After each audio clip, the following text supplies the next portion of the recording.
I know for the farmers, there have been a lot of relief programs, grants. COVID really hit agriculture because now you have this surplus of food. And what do you do with that? Especially, and you can see it now in fast food restaurants for lettuce, for example. I remember I was at Wendy's and I was like, "Can I have a side salad?" It's like, "Oh, we don't have lettuce." You don't have lettuce now for this a small side? No, we do not. So you see those shortages, or you see that even in the meat packing industry, you have this surplus. I mean, so what you're going to do to it? You don't have, the not the manufacturer, but the distribution to get it to these different stores. So when you look at it on farmers, no matter what color you are, it's a hard labored industry, and it's even harder for farmers of color that are already having issues to get their food into those mainstream stores or your fresh markets, or then you have to compete against those industrial and corporate farms. So it definitely hard hit those type of definitely the farmers and agriculture, but also what does it mean when you give your value added goods to the farmers markets, because if it's close knit, so now you have to social distance. So it's all of those factors that come into play, and that just made it even worse for farmers, and then definitely farmers of color that were already having those issues anyway. To access the capital and distributing out to restaurants and stores and all of those things. Welcome to the official podcast of the Journal of Science Policy and Governance. In this podcast, students and early career researchers share more about their publication in the journal. Join us weekly to hear from the next generation of STEM leaders as we elevate their voices in science, technology, and innovation policy.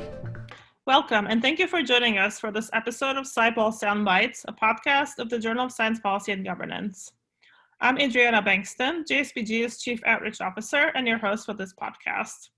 Today, we continue with episodes from the joint issue between the Journal of Science Policy and Governance and AAAS Science and Technology Policy Fellowships program. Authors that we're interviewing today are discussing important topics around sustainability and commercialization. So let's talk a little bit about each publication. So I'll introduce our first speaker today. Khang T is an engineering PhD candidate at the University of Rochester. He uses custom-built optical systems to investigate metrics for earlier disease detection in the living retina at a cellular scale. In addition to a local policy advocacy as Deputy Director of Communication for the University of Rochester Science Policy Initiative, he is also interested in pursuing global science approaches as a fundamental solution for working class struggles. And the publication in JSPG by Khang and his authors is entitled Sustainable Trail Design, Not Hiker Permits, is Necessary for Environmental Preservation in New York State's Adirondack Park Hike Peaks. So tell us a little more about your topic and how this manifests at the state level, and how does your memo or your publication address these issues? Okay, thank you for having me on today. Pleasure to be here. So the Adirondack Park is the largest protected forested region in the continental US. So it's home to lots of natural resources. It's a big tourist place. People go there to camp, kayak, ski in the winter, lots of things you can do. And it's home to challenging hiking trails too, especially in the high peaks region of the park. And the notoriety of the challenges actually comes from the poor design, actually, since a lot of these trails were first blazed or made over 100 years ago. And so this has led to severe erosion, actually, over all this time. So to combat this problem, many groups advocate for hiker permits with the aim of limiting the people on the trails. Since right now the state's Department of Environmental Conservation doesn't put any restraints on the number of people entering the park or hiking on the trails.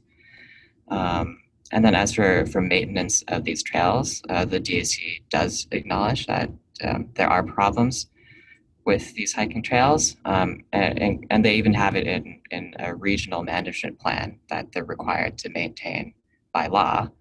But there's not really a long-term plan to tackle these problems, since a lot of these trails are maintained by patchworks of through the goodwill of volunteers, essentially, volunteers and or conservation groups, which we don't think is an optimal solution, since in writing the memo we researched that the trails that are the longest lasting are the ones that are sustainably designed. And we think that even like over 200 miles of trails have to be rebuilt in the Adirondack Park. So we really strongly advocate that the DEC has to, rather than let volunteers and other conservation groups do the bulk of the trail maintenance, really it should be the DEC who has a master plan to tackle these trails in terms of funding, organizing the proper personnel, and researching the local environmental factors that impact how the trail should be designed and rerouted. Great, that's very interesting. Thanks. So can you explain a little bit about what sustainable trail design means? Yeah, so the goal of sustainable trail design is to build trails that are long lasting, and that no matter who uses it or the weather or any other factors, the trails stay in relatively good form and function, and that they don't contribute to environmental damage such as erosion from rainwater or even things like trails can encourage people from hiking off trail. So there are 4 principles of good trail designs that we included in our paper. One is routing through soils resistant to erosion. So that basically means that if a soil's too loose, then there shouldn't be anyone trampling on those soils. Routing trails through in a way that is not so steep, so that if it rains, then the water just doesn't scrape all the soil off the steep trails.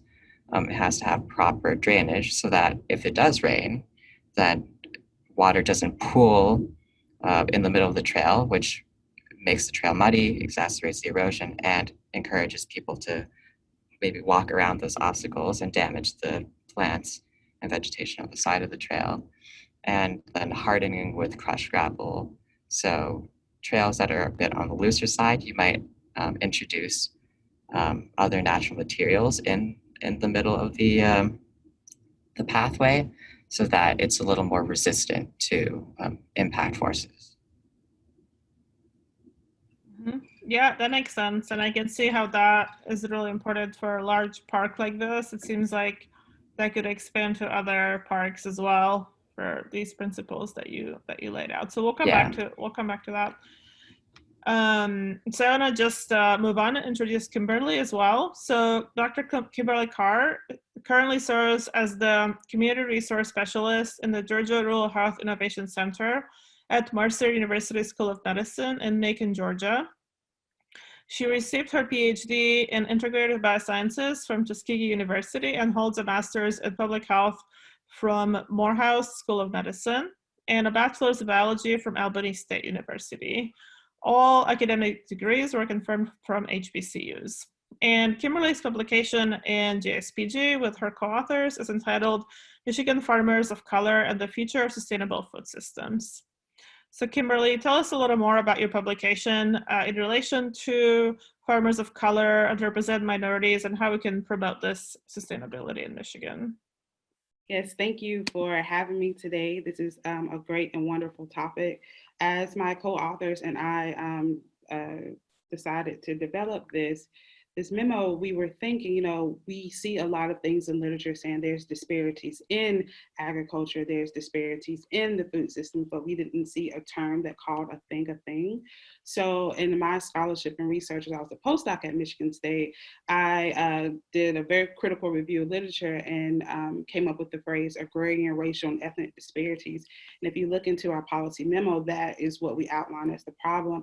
Even though I didn't define it in the memo for the sake of space, I'll go ahead and give a little bit more context of what that is, because it grounds the future of sustainable food systems and Michigan farmers of color. So agrarian, racial, and ethnic disparities are differences that exist between racial and ethnic groups based on underlying social, historical advantage or disadvantage relative to land ownership. And that really came out of my scholarship in food sovereignty. And these disparities are positioned in wealth, power, and or prestige. Or if you operationalize that, that's education, income, and employment. And what we found was that it's a severe disparity, especially when we're looking at it from agricultural or farming perspective. For example, Michigan is second to California in its agricultural production. There are over 79,000 farmers in Michigan, but only 856 of them, that's 1% of them, are farmers of color. So we saw that, we felt it, but when you see it in the data, you see it, the Census of Ag data, it begins to tell a story. And we found that through our scholarship and my other two co-authors, which are scholar activists, they saw that there was not a comprehensive plan to support farmers of color. And we learned and we know in history that over 400 or 500 years that people of color, regardless of Black, African American, Hispanic, Latinx, Native American, indigenous populations, toiled the land and soiled the land. But when it comes to this year of 2020, that richness and that history is not there. So we decided that we was going to address MDARD specifically to create an incentivized farm program in which these programs can reach out and target these farmers of colors or land protectors or earth stewards. And what we learned is that when we're talking about land and we're talking about ownership, we're really talking about food sovereignty. We always talk about food security, but a precondition of food security is food sovereignty. So we're trying to find a way where we see the work and we see the efforts. One of my co-authors is a farmer, is a Black farmer, and we wanted to find a way where we can get access to land, to capital, to resources, to the marginalized farmers that are not easily accessed. Like, for example, there was a landmark USDA discrimination case by Pickford versus Glickman that was with the Black and African Americans, with Garcia versus Vilsack, that was with the Latinx, Hispanic farmers.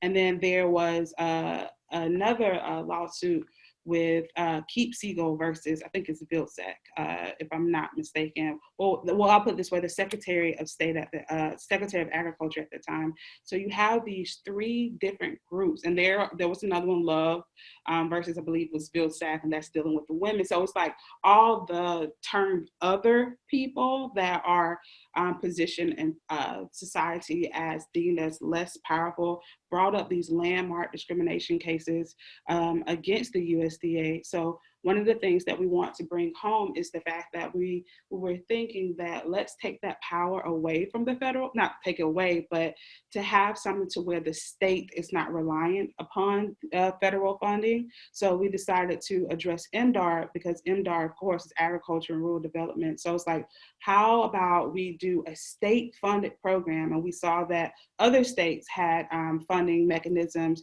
to support their farmers of color. I think Minnesota was one of them. North Carolina is another with their sustainable agriculture. So we're thinking maybe we could do that here in Michigan and have it funded by the polluters pay fee, or pesticide fee. So all of the injustice and infractions, and that can go into your environmental injustices, all those companies, all of these different fees can be paid for through that way. And it will be beneficial because oftentimes people of color, however you want to call it, people of color, BIPOC, which is Black, Indigenous people of color, all of these different things to describe the same population, are often overlooked for educational opportunities and technical assistance. And sometimes you just don't know.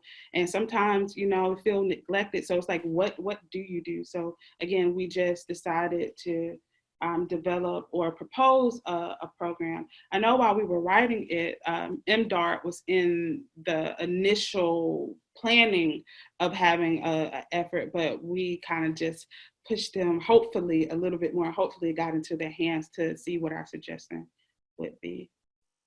Great. Yeah, thank you for that explanation. That I think really brings good context to the issue, and it's nice to hear sort of the backstory too. So you both mentioned to sort of tie this together around sustainability and how we can do this in parks, agriculture. And also you both focused on specific states, but you mentioned that other states have already addressed some of these things. So maybe we can start with you, Kimberly. What solutions do you see to these issues and from other states or other sources? Well, from theirs, they didn't specifically target farmers of color, but we use their setup for the most part. Again, just different fees to where that wouldn't be a burden on the residents for increasing taxes. So we just kind of played around and adapted that for the most part. And then same question for you, Khang. In terms of the trails that you are working on, again, you're working in a specific state park. So how does that reflect to other states or more broadly across the US? Are there solutions proposed and things that you would like to do for your issue? Yeah, so for the Adirondack specifically, they actually saw quite an increase in tourism, at least anecdotally, during the COVID-19 pandemic, which in a sense makes sense because you're in a big open space, you can kayak or hike while still keeping socially distant from other people. Yeah, the interesting thing is that the Adirondacks is one of the parks that doesn't charge any sort of entrance fee for entering. This is in contrast to a lot of state parks which charge, or sorry, federal parks, national parks that charge, which what I think are actually is quite expensive fees for, which are ultimately directed to maintaining those parks. So we think that just a modest entrance fee, lower than the national parks, is a way to basically create a self-sustaining source of income for the Adirondack parks without discouraging people who might otherwise not have the ability to pay to still be able to come, since these fees are so low. So basically finding ways that that you can raise funds on the state level without having to depend on federal dollars, which are highly contentious these days. Yeah, you brought up two great points. So one thing I wanted to ask about where this funding would come from, or, because you both mentioned that obviously you're working on the state level and that may be a way to address this versus federal, which doesn't always work for some of these issues. So I'm curious also if you address this or you have an opinion about how COVID affects the issue that you're working on, because it seems like it can have an impact on both of your publications and what you're proposing. And so has that made things worse? And I don't know if there is literature on that or just what you think about the effects of COVID on the two issues that you both work on. I know for the farmers, there have been a lot of relief programs, grants. COVID really hit agriculture because now you have the surplus of food. and what do you do with that, especially, and you can see it now in fast food restaurants for lettuce, for example. I remember I was at Wendy's and I was like, can I have a side salad? It's like, oh, we don't have lettuce. You don't have lettuce now for this a small side? No, we do not. So you see those shortages, or you see that even in the meat packing industry, you have this surplus. I mean, so what you're going to do to it, you don't have, not the manufacturer, but the distribution to get it to these different stores. So when you look at it on farmers, no matter, what color you are, it's a hard labored, industry. And it's even harder, for farmers of color that are already having, issues to get their food into those mainstream stores or your fresh markets, or then you have to compete against those industrial and corporate farms. So it definitely hard hit those type of definitely the farmers and agriculture, but also what does it mean when you give your value added goods to the farmers markets, because if it's close knit, so now you have to social distance. So it's all of those factors that come into play, and that just made it even worse for farmers, and then definitely farmers of color that were already having those issues anyway. To access the capital and distributing out to restaurants and stores and all of those things. Yeah, and if I could add to Kimberly's point, this pandemic has really highlighted the disparities in basically who has power and who doesn't, right? If for my article specifically, it's the federal government has all this power to fund different initiatives, whether it's trails or whether it's access to food, and the state is in some ways relatively powerless. And for your topic, Kimberly, if I can talk about it a little bit, it really highlights that, basically people who have been constantly screwed over by the system are really not screwed over by the system with lack of access to power, to people who unfortunately hold the power. And it's, I think if any good has come out of it, it has let us reflect on how we can change these power dynamics to fund and to empower all of these initiatives that we're interested in pursuing. Yeah, I'm glad you brought that up. So do you think there's something that can be done federally for some of these things? Go ahead. I know with the USDA, they, goodness, it's one of those push and pull type tension things. So the USDA have these different programs. Just stratified. One is for the new and beginning farmers. They have a program for the socially disadvantaged farmers. They have one for the ranchers. They have all of these different programs to make sure that they hit these subpopulations. But even still, a lot of these opportunities are slipping through the cracks. And I'm a very firm believer of, if we can just somehow have a stronger state system, we won't have to rely so much on the federal government. But again, it's easier to turn it off or put the accountability to someone else than take accountability for your own. And I get that, but that was my line of thinking. Yeah, thanks for that perspective.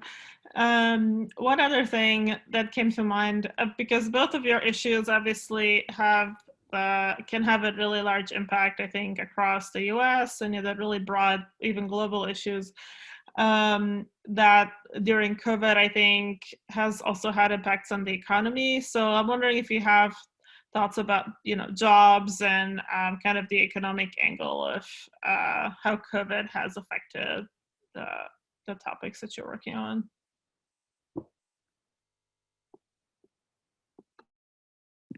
So again, that goes back into farming and agriculture as a system. Again, they can't get their products and those commodities into the hands of the consumers. When you think of the food system, you can really group into three big areas: manufacturing, production, manufacturing, production, distribution, consumption. Well, there's a break in that chain to get it to the people that are already producing, but how do you walk that to those consumers? Farming is one of those, again, it's hard, a very hard labor intensive industry, right?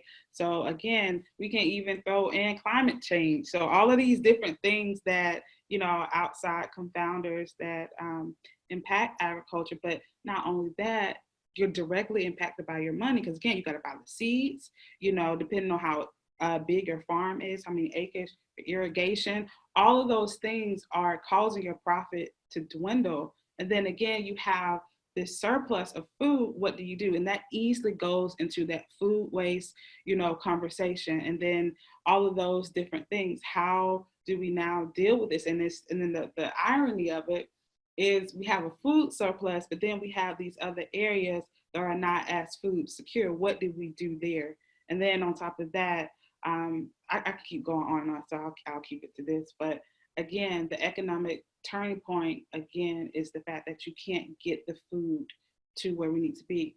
And then the thing is about food, if you look at it like it's a prism, food, it's one of those things, it's a social thing, it's culture, it's language, it's history, it's all of these things. And when you have a pandemic that requires you to socially distance, not only does it mess with the economics, it also messes with the community cohesion, messes with the social capital. It hits on so many things that go into our well-being, and that can easily slip into health. Because what we're really talking about is a non-resilient food system, healthcare system, you can say economic system, all of these things. The pandemic just revealed and highlighted all the things that were there, and it just revealed even more a broken system and those cracks. And if we look at the pandemic as a prism, just like we look at food socially, you can start seeing those articulated webs of things and how it's being interconnected.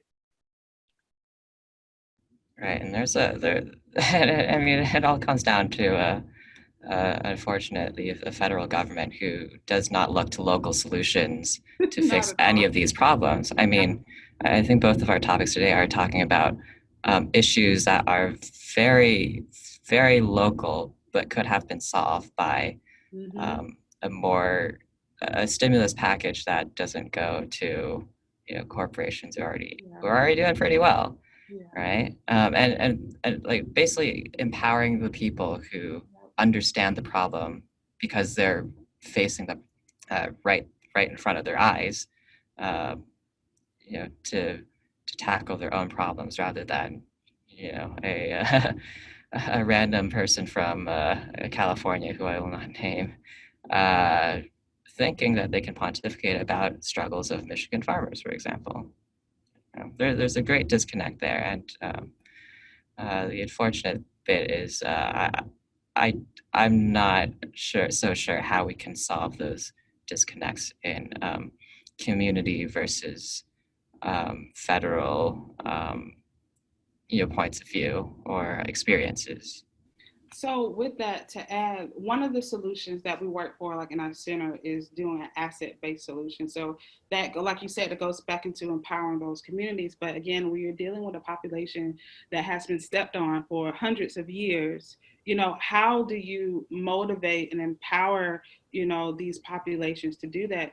The solutions are not in the government. It's not in the federal government. It's not in the state government. Policy definitely drive that, but we got to get those voices out to that. But we'll have to start with what are those assets of the community. But when you're talking about things from a deficit, they're insecure or they have a lack of green space. There's always some type of deficit. And before, you start to internalize those type of things. But for you to be solution driven, it really deals with the self-efficacy of that person and of that community. But it's how do we get them there when the powers that be are saying or implementing policies and loopholes? Because every time there's a policy, there's a loophole somewhere that, the general public didn't see, but someone caught it and they were able to escape through it. So it's really trying to find the assets in those communities and then empowering them as much as we can. But that goes against when you have, again, a government, regardless, local, state, regional, whatever, that doesn't really see the power of those communities until it's too late, or there's some type of ethical violation, or there's a protest or an uprising or something. And it's like, well, what happened? Well, it was always there. It's just that voices were silenced, and now people are tired of it. Yeah, I will say though that the only thing that is kind of restraining state governments and local governments from pursuing policies that help empower local people is that a lot of their money does come from the federal government, and if they run out because they're trying to put ventilators in hospitals, then it's not like they can do anything else. They can't print their own money, unlike the Federal Reserve. And that easily slips into social justice, equity, and all of those things. Are we ready as a country for that? Who knows? Yeah, that was going to be my next question, is because you also brought up, the parks and the fees, and some people don't have access. And so, this whole issue of access and equity, and again, the issues that you're talking about. So how are there ways that we can address inequity specifically? I'm guessing not from the federal level, but what are your thoughts? For my topic specifically, all I say is that if a lot of parks charge like 10, 20, 30 bucks a person, which is quite a lot if I've quite a large family. So all we're proposing is like a slightly modest fee of $5 a person, which we still understand that not everyone can afford it, but it's still is able to provide more access to more people to the Adirondacks, while being able to fund the projects that need to be funded. And for us, and what we did not put in our memo, what we had in our earlier drafts to address that is to make sure that we have key representation on the committee, on a representative agricultural committee. From my experience, or really what was the implication of that to this policy memo, I provided state testimony to the Michigan House of Representatives Agricultural Committee, right? That was in February of this year. And my topic was looking at food sovereignty, racial equity, and the status of Black farmers. So when you look at that key committee, you only see one person of color that represents the entire state, right? So we have to make sure, I'm not saying, you just pick one from every, racial, ethnic minority population, but definitely let it be a little bit more less disproportionate. That would be very helpful. And yeah, that's one of the things we proposed, but we didn't know how to write it in a way with it coming out saying, oh, get just a person of color and stick on a committee, and then boom, all your problems are solved. That's not it. It's just a lot of these committees speak from a position of power, regardless if they think they have power or not, but there's an experience and a paradigm that they have that other groups of people don't have that. So that's one of the solutions that we toyed with, but we didn't want to come off as in, it being very, segregatory is not a word, that it was segregation for the most part, but just finding someone that can represent those communities and populations of farmers that. Yeah, I think those are really important points, and I agree with you. This is a difficult issue to solve, and people think that if you just put somebody in a committee, you solve the problem, and you didn't. So I agree with that. Yeah. So keeping with this theme that you brought up in terms of voices being heard, which is obviously sometimes not all of them are. Just thinking, pivoting a little bit now to our listeners who are early career, looking to publish in a journal, and maybe write on some of the topics that you have. What kind of advice do you have for them to get started with writing this type of piece, and then just general advice about the field, getting into policy as a student or early career author from your experiences? Yeah, like for me, I'm a naturally critical person in like all aspects of my life, to the chagrin of my friends sometimes. So like even hobbies, like because I part of the inspiration for writing this was because I like to hike quite a bit. It's one of my pastimes. So for me, it was like finding happiness in how can this be better? What can be changed? And that does not always have to be reflected in broad sweeping policy initiatives.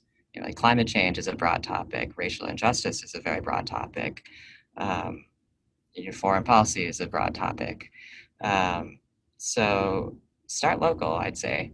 See what in your community um, is lacking or deserves data-driven policies, and then think of the ways that you can use your expertise or your passion for those hobbies and your skill sets to help your community in some way. Because I would still argue that changing your community is a form of changing the world.